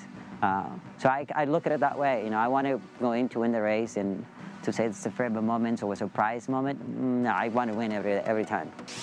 Well, before I wanted to be a jockey, I always was interested in finance. You know, anything with finance, an accountant, or anything that interests me with numbers and stuff like that. That's what I always looked up into. And I don't know, I went into the business of horse racing. I don't have it very heavy. I don't do very much. The time that I have off, I try to spend it with the kids the best I can. And in the time that I do have off, I read and I try to educate myself. And I think that's my habit, educating myself and learning new things. You know, I've been reading a book for Warren Buffett. So it's a very recent book that I haven't finished, by the way. But you know, I'm still on that book and learning new things. His record-breaking accomplishments on the racetrack paved his way here to the Stall of Legends. Now retired to stud, we welcome the dawning of a new era as this esteemed champion hopes to stake his claim to immortality. His blazing speed and striking good looks have been passed down to his remarkable first foals. Foals that will carry the flag of their famous father and one day hope to break records of their own. Medication-free and undefeated in sprint competition. Run happy, standing at Claiborne Farm. They're on. Bet the horses anywhere, anytime with NyraBets. Rushes out of there to take the lead. It's easy on your computer or NyraBets app. Earn valuable reward points on bets. Play in our exclusive promotions and earn cash rebates. Sign up now. Bet $200 and get $200. Bet any track, anywhere, anytime. NyraBets.com.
I am Todd Pletcher.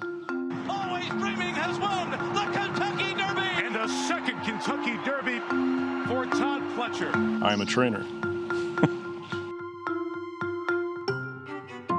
I thought I was smart enough that I didn't need to go to college, that I, you know, at that age, I was eager to get going and wanted to get into the horse business, and it was really my parents that influenced me to perspectives. But, you know, going to the University of Arizona and being in the racetrack industry program, I think I saw a different side. A lot of that's dealing with the front side management and parimutuel departments and things like that, that on the backside, you know it's happening, but you don't really know the details of it. So it was helpful, and I think just from a perspective of maturing, getting a little older, and you know, once I was finished with college, I was ready to go to work. Jersey Girl holds on. More than ready, sprinting today, 7 furlongs in 122 and 2. I think I always feel like More Than Ready and Jersey Girl were kind of the two horses that really helped me get going. Super Saver Calvin Burrell, 1 furlong for the Derby here. Super Saver's Derby win was probably a little different for me because at that point I think our 0 for streak was whatever it was, and so it was almost like a relief. But it's Super Saver and Calvin Burrell, the unflappable Calvin Burrell, riding that rail to victory once again in the Kentucky Derby. The coolest thing about winning the Derby for me was for my parents to be there to see it. That made it extra special.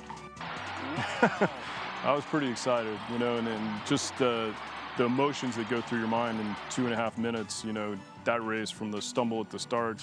And they're off. Oh, and the filly bobbled at the break. Rags to riches stumbled coming out of there. My first thought was, man, we made the wrong decision. These two in a battle of the sexes in the Belmont Stakes. I think of all the races that I've been in, I've had more people come up to me and tell me how excited they were watching that race. They're coming down to the wire. It's going to be very close, and it's going to be a filly in the Belmont. You know, I think even in retrospect now, when you look back at it, that she was able to beat Curlin, who's the 2-time horse of the year, and I'm thinking that pretty soon the Hall of Fame needs to recognize that.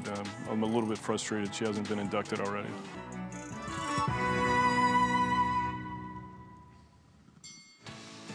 One of the very best trainers in the history of this sport. There's Todd Pletcher with Mike Rapoli there on the left, who's a very colorful owner and going to be active, I would think, tonight across the street at the Fasig-Tipton Saratoga sale. Yeah, Mike Rapoli always giving directions because he brings 35 to 40 people to the racetrack with him. He's so great for this sport. The best entourage in the game. He really does, and he brings so much to the game. And there you see the trainer standings. Todd, unusual, in 4th place and playing a little catch-up with Chad Brown. I still, because that crop of 3-year-olds, I still can't believe Rags to Riches beat Curlin, because that crop of 3-year-olds to me was one of the better that I had seen in my lifetime. 2-time horse of the year. Yeah. She stumbles out of the gate, the first filly to win that race in over a century. That was incredible. And I'm with Todd Pletcher. Why is she not in the Hall of Fame? It's amazing, right? Amazing. It's going to happen sooner than later, you would expect. And this is the horse that Todd Pletcher and Mike Rapoli will be sending out here in the Nightcap Construct. He started twice, both going long on the turf, and now they're going to drop this one in for a tag sprinting. Well, listen, okay, it's Mike Rapoli, and we obviously know what Mike Rapoli, he has plenty of horses. He obviously was the owner of Uncle Mo. He has a lot of horses in the Rapoli stable, so he can afford to drop a gelded son of Curlin. Okay, listen, they're going to cut their loss. They paid a lot of money for the horse. The horse is going way under his purchase price. But that's how you win races here at Saratoga. Now, do you want to take the gamble that this horse is going to love the dirt? They weren't even trying dirt first time out. They weren't even trying, they tried turf. They tried turf long. So does this horse have any speed? Maybe because this is a weak field. We'll find out. Meanwhile, it's this horse's race to lose. Merger of Banks, the 6. But 0 for 14 coming in. Quickest horse in the field. We shall see. There's plenty of question marks with Merger of Banks as we send it downstairs to Maggie Wolfendale for a paddock report. It's brought to you by Hillendale Farm, now standing Curlin for $150,000.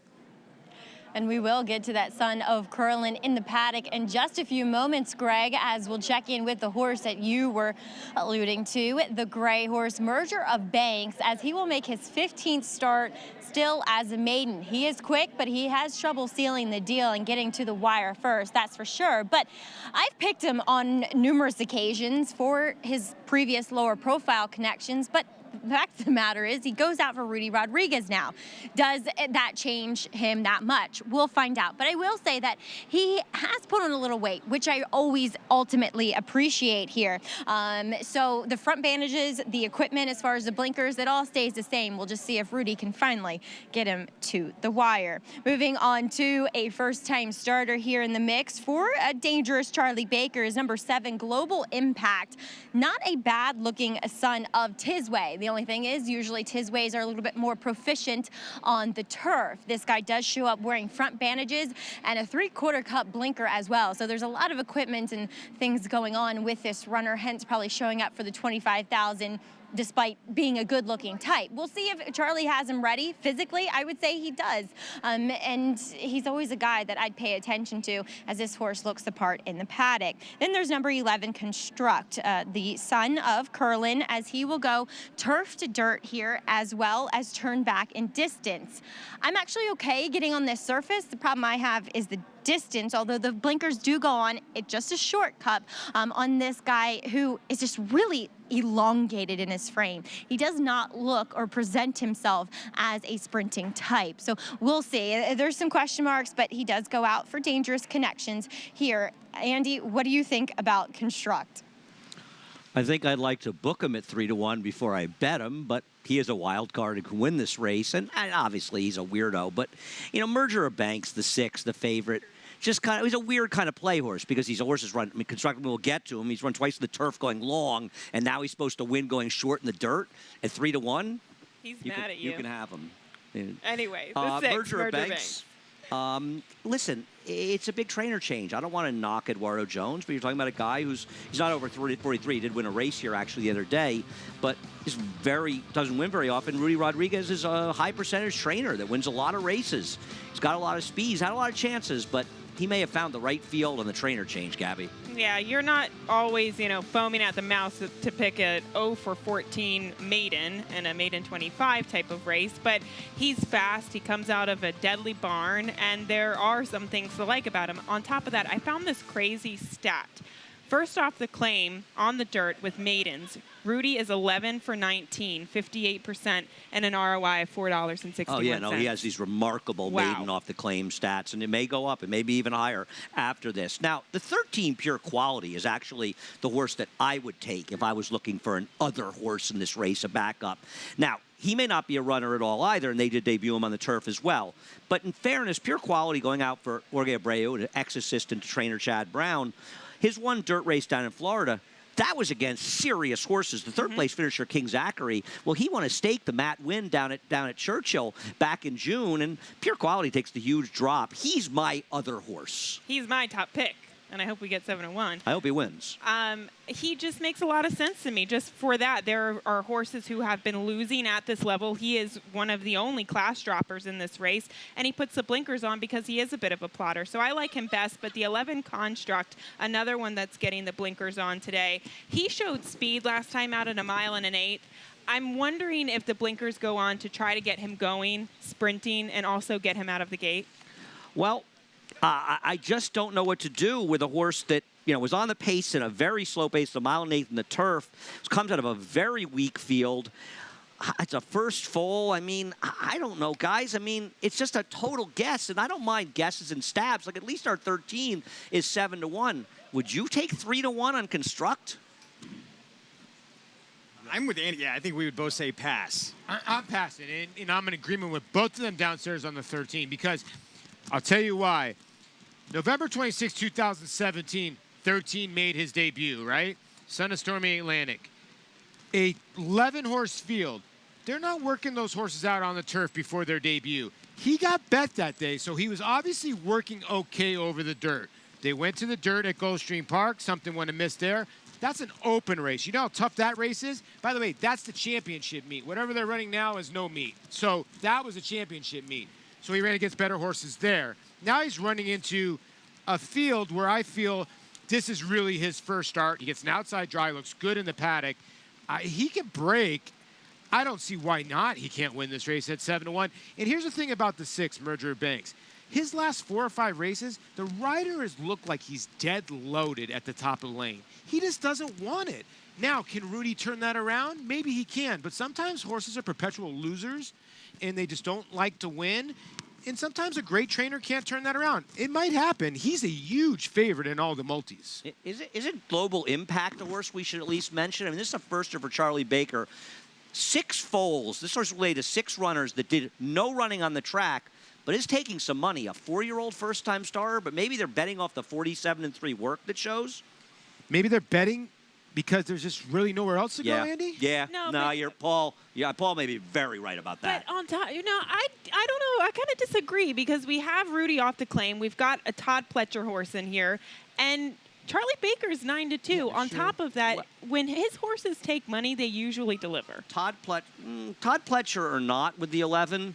The 11 is a tough pill to swallow. If he can be 5-2 now, I'm not sure that 9-2 is any more than a fast workout in a first in a race where outside the favorite, who is 0 for 14, Rudy or not, there is just nowhere to go.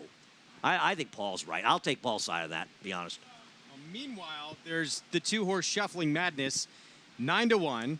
This will be the lowest level, Paul, he has run at yet. Career start number 4. We saw Gary Contessa before we came on the air.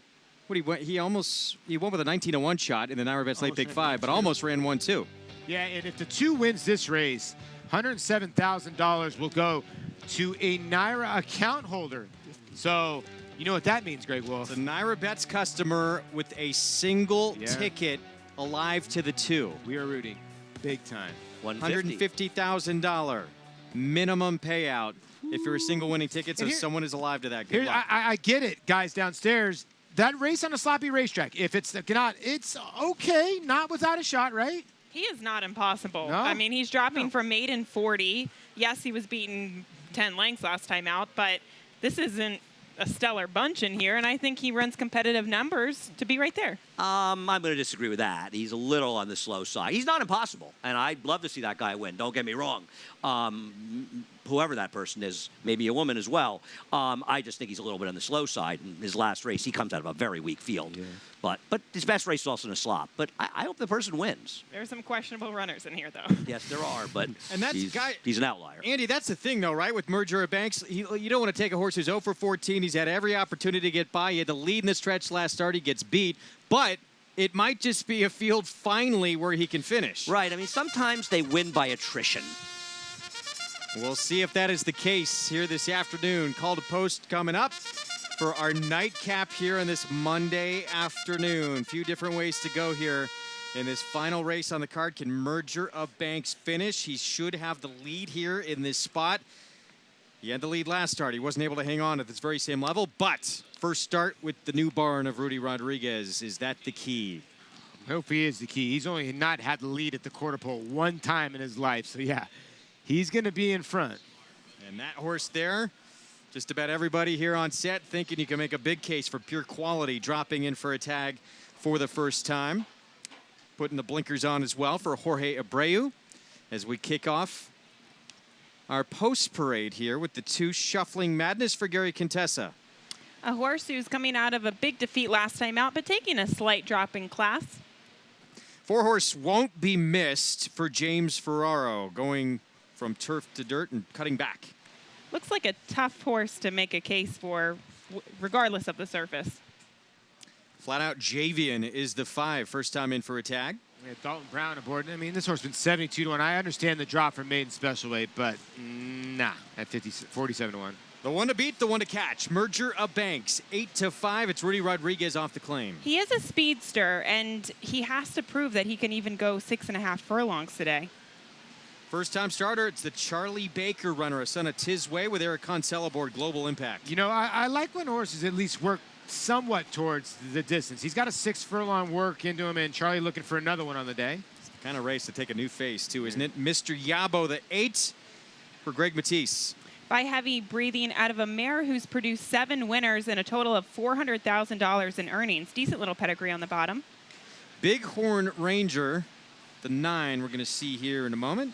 64-1, Patrick Quick. Perfect example. Take a look at the PPs of the 9 to the 5. Dropped from maiden special weight to maiden 25 and was 78-1 and ran 5th. Clone Samard, Leah Giarmati trainee, Dylan Davis aboard. Gets cut back in distance, but doesn't have a lot of early speed. He's going to hope for them to be cooking up front.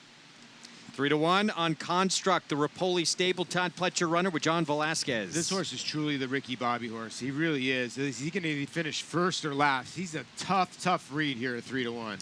Where's the Barber? Trained by Gary Contessa, Jose Lizcano aboard.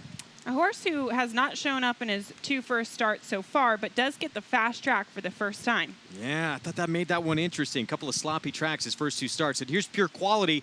Blinkers on for Jorge Abreu, the class dropper with Ricardo Santana Jr. Yeah, you know, both of his starts, though, he's got out of the gate a little bit slowly. Hopefully, being loaded last day, that will help. And, you know, when he recovered quickly, he showed some good speed last time. So if he breaks well, I think he's going to be forwardly placed. A Naira Bets customer is alive on a single ticket to this 2-horse, which would mean a $150,000 minimum payout. The only one taking it home. Can they get it done? We're going to find out when we come back.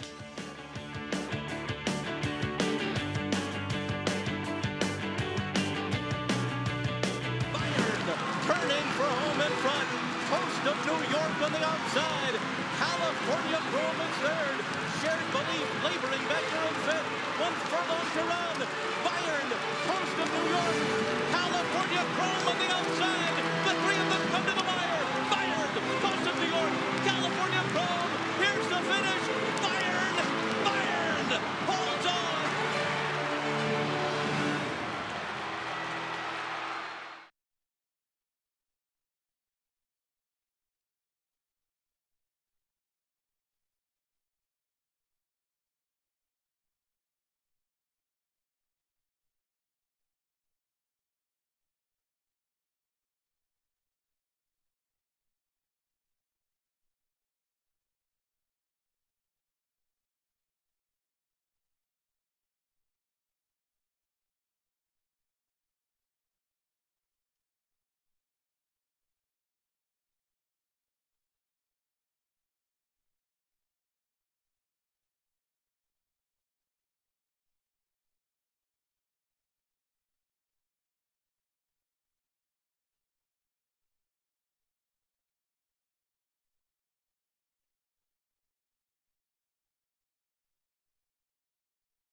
Back on Saratoga Live. Oh, and look at that. That's the cutest little girl on the ground. You know, Mike Rapoli said he started coming to the racetrack. His dad brought him here, and then he was hooked for life. That might be a next future great owner in this sport. Yeah. Could be heading to the sales across the street in about 15, 20 years or so. And that's the greatest thing about Saratoga. The jockeys walk throughout the crowd, and she got a pair of those goggles from a really nice jockey. Let's go downstairs to Maggie Wolfendale for more. Oh boy, guys, that had my heart melting, missing my baby girl, as we will take a look at number 13, Pure Quality here for trainer Jorge Abreu. Look, this horse, going back, and the only other time I had seen him when he debuted on the turf, and my notes were big, solid, definitely looks like a turf horse, only somewhat fit. I still think he looks like a big turf horse, and now he does look 10 times more fit than what he did. But the fact of the matter is he shows up going 6 furlongs here, or 6.5, excuse me, on the main track. He just looks slow to me. I mean, looking at him, as we see number 14, I think having number 4, having a saddle adjustment that won't be missed here. But number 13, back to Pure Quality, he just looks slow to me. Now, he does have the right kind of rider on him to be aggressive, to try to elicit a little more early speed than what he may naturally have in Ricardo Santana. He did take him away from the pony, but still, he's just a big, galloping, slow type. I'm wishing him the best. I like the connections. I just don't know if this is the right kind of surface/distance for him, but we'll see. I'm going to stick with old merger of banks here and hope that Rudy can get him to the wire. Maggie, before we let you go, let's go back to the 2 for a moment. That is the runner that a Naira Bets customer is alive to take down this entire thing. Shuffling Madness. Have you seen anything with this son of Fort Larned? I gave him a long look here, Greg, and he's a horse that first time out, I felt as though, I liked him from an individual standpoint, just thought he needed a race, and then they tried him long, made him special weight. That just didn't work. He is more of a sprinting type, and he does look good here. I think he is very intriguing for Gary Contessa, who has had a very good day. He had a long price winner as a 2-year-old in a 2-year-old race at 19-1, win convincingly. So we'll see. At least karma looks as though it's on Gary's side. Yeah, that was bustin' to be loved. And by the way, Maggie, I meant to say the cutest little girl on the ground. It was actually a tie. Little Grace is in a tie with the girl that we saw in that previous shot. She doesn't want to comment. She's modest, see? She's mad at me now. But Gracie is... The late money's coming in for the so 13, cute. guys. Yeah, the late money is coming in for the 13. But again, you respect, obviously, Maggie's opinion, but what's going to happen here if the 13 lags too far behind? These type of horses we've seen in the last races, guys, they just don't like the pass horses. I don't know. I think actually the questionable thing for me is merger of banks getting the 6.5 furlongs. Yeah. Couldn't that lead to maybe horses closing from off of the pace? I think the assumption is that merger of banks moves a little bit forward with Rudy Rodriguez, and he's just going to win. I mean, I hear you with the 6.5 furlongs, and that is a fair question, but I just think if this horse does step forward for Rudy, and he's so good off the claim with maidens, he's just going to win. I'll tell you this. Rudy was getting his shoe shined earlier, and I asked him, are you going to win the last? He said, if the horse doesn't, you will see him at Finger Lakes. And let's be realistic, too. I mean, I don't even know if this horse doesn't move forward. If he just repeats what he did last start. He doesn't win. He doesn't win. He gets past every might time. Be good enough to win. I don't know. I mean, looks like he doesn't matter if he runs a 48 buyer or 60 buyer, and there is Rudy Rodriguez looking on. And listen, Rudy knows he's got to win this race. He's the best horse in the race. He's got to get the distance. Can he last the 6.5 furlongs? He couldn't last 6 furlongs. He was in a different barn. That was back on July 4th. We'll find out what happens here. And again, a Naira Bets customer live for the whole thing. To the 2, Shuffling Madness. Let's send it upstairs to the voice of New York Racing for the call, Larry Colmus. One left to load here, Pure Quality. Will take the outside stall, goes in. They're all in line. They're off, and stumbling at the start was Merger of Banks, but he'll go out to the front despite that stumble and lead the way in the initial stages here with company from Pure Quality on the outside. So the two of them vie for the lead, and Shuffling Madness came out running in third behind them, and then it's Where's the Barber fourth on the outside. Flat Out JV is next by another 2.5. Global Impact is after that. And then comes Bighorn Ranger, followed by Construct. Won't Be Missed is down toward the inside. Then it's Mr. Yabo and Clone Samard at 21.9 quarter with a half mile to run. And Pure Quality has taken over the lead here. Merger of Banks, a length and a half behind, taken to the outside in second. Shuffling Madness is third down toward the inside. Where's the Barber follows in fourth. In the meanwhile, here comes Merger of Banks up alongside of Pure Quality to recapture the lead. Where's the Barbers right there on the outside of them. Shuffling Madness in contention and moving in fourth as they come to the top of the stretch. Merger of Banks drifting out, trying to keep this lead. Shuffling Madness closing through an opening on the inside. Global Impact is coming up the rail, and farther out it's Where's the Barber. Merger of Banks trying to get another furlong here, holding off the competition. Global Impact is on the inside, and then it's Where's the Barber. It is Merger of Banks. And Merger of Banks is going to get the job done here. Another win for Errad Ortiz today. It was Where's the Barber second, followed by Global Impact and Shuffling Madness in 1:16.97. Merger of Banks, 15th time out the charm, but first off the claim for Rudy Rodriguez gets into the winner's circle. Errad Ortiz Jr. having a huge afternoon. And a surprising turn of events is this horse actually did not break sharply. He stumbled coming out of the gate, and the 13 Pure Quality showed a surprising amount of speed. He wound up on the lead, and this horse just sitting that stalking trip, and I actually thought it gave him the ability to take a breather. Yeah, I think you make a great point, Gabby. 13 stopped to a crawl. Hopefully everything's okay with him. There had to be something going on there, but you make a good point. You know, sometimes when horses are on the engine a lot, They're getting pushed from the start, Andy. And, you know, he was able to relax a little bit and maybe sit behind the 13 and had a little punch late. All right, we'll take a look at that start. It's a funny kind of stumble because you'll see him stumble, and it's a real stumble. Don't get me wrong. But he stumbled forward. Sometimes they stumble, they stumble back, and they get checked back. But sometimes horses stumble forward, so I don't think it that negatively affected him. The biggest difference here is not just that Merger Banks actually won in his 15th start, though I guess that is the biggest difference. But he actually rated. And 21.9 is not blazing, considering it's a 6.5 furlong race with that substantial run-up, so we'll see fast early fractions. But for this quality of horse, this is a fast fraction, and he rated comfortably on the outside, and he finished just fine. And he's got a rider on board this afternoon who's the hot hand today. 4 victories for Irad Ortiz Jr. Let's go downstairs to Maggie Wolfendale. It's always fun when Rudy Rodriguez wins a race here. And Rudy, I know your heart kind of jumped in your throat, though, when they sprung the latch. Oh, my God, I thought we did. No, but, you know, he was training very good. We just got to give all the credit to my brother that he sent him back. He ready. I just saddled the horse today, so, but thank God we got it down. It's been a tough me. Well, good job, Gustavo. And then kind of changing tactics a little bit with Jose Ortiz as he took back and then went outside. How key was that? You know, Ira is one of the best riders of the sorry. So, you know, when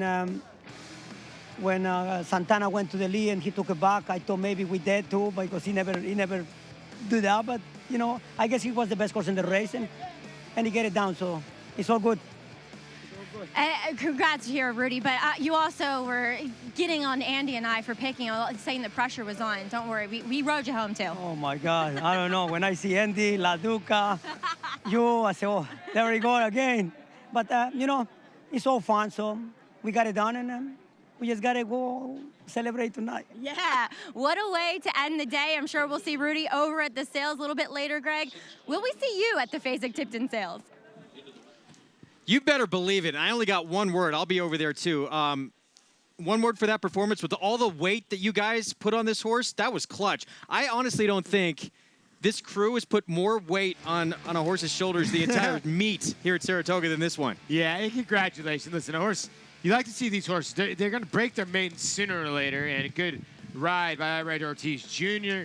This is a grace on a bank heist out of the Holy Bull Mare merger of equals. And by the way, the person that was alive to the 2, they got their money's worth. For a split second, the 2 was making a tiny bit of a move. Another quick note here as well. We mentioned Gary Contessa. He ran 1-3 with a 19-to-1 shot winning back in race 6 in a 2-year-old race. He runs second here with a 21-to-1 shot. So he had a good afternoon. Yeah, where's the barber? There comes back the prices, merger of banks. Like I read the pedigree.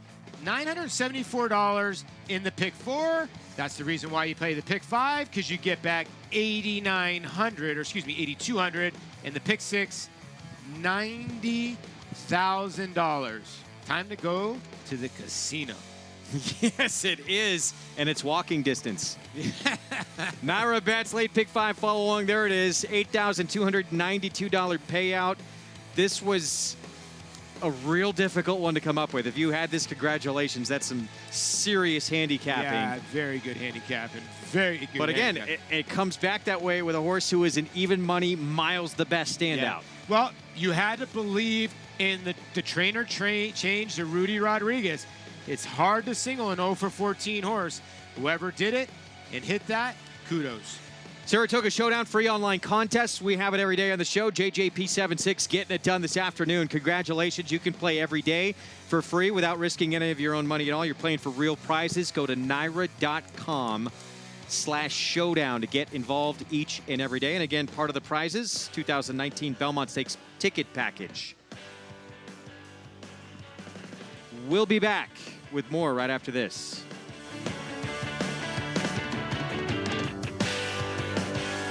Undefeated graded stakes winner on the track. Algorithms was the nation's #1 sire of 2-year-olds in 2017 by percentage of winners. His top runners include multiple graded stakes performer Rich Mommy, winner of the Grade 3 Sugar Swirl, multiple stakes winner and graded stakes performer Recruiting Ready, and stakes winners Taylor Spirit, He Hate Me, and Sunset Ridge. In the ring, his yearlings have brought prices up to $220,000. Algorithms, standing at Clayton Farm. Success starts at Saratoga. The Saratoga Selected Yearling Sale has established a reputation for high quality and high performance. Recent graduates include Grade 1 winners Avenge, Bolt d'Oro, and Moonshine Memories, and 2017 Breeders' Cup champions Battle of Midway, Stormy Liberal, and Rushing Fall. The nation's #1 sale by percentage of Grade 1 winners, the Fasig-Tipton Saratoga Sale, August 6th and 7th. We found Breeders' Cup champion Rushing Fall at Saratoga. Where will you be?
Back on Saratoga Live, our Monday card in the books. And if you came out today, second giveaway of the meet.